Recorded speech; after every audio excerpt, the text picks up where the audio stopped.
Myself doctor Pramila. ఈరోజు నేను varicose veins అనేవి ఈ మధ్యన చాలా మందిలో కనబడుతున్నాయి. బ్లడ్ ఫ్లో సరిగా లేదు అన్నప్పుడు మనం తీసుకోవాల్సిన జాగ్రత్తలు ఏంటి?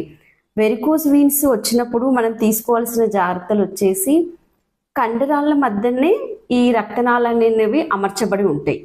సో కండరాల మధ్యనే రక్తనాళాలు అమర్చబడినప్పుడు కండరాల మధ్యన కదలికలు ఏర్పడాలి.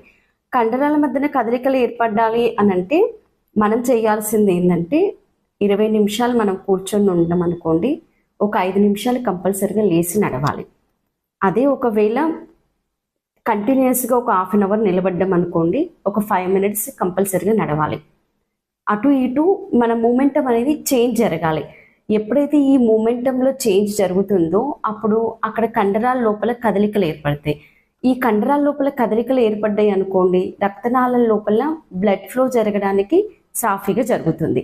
ఈ చిన్న లాజిక్ మనం అప్లై చేసినాం అనుకోండి, అప్పుడు మనకి ఈ వెరికోస్ వెయిన్స్ వచ్చే అవకాశం అనేది 0.1% కూడా ఉండదు.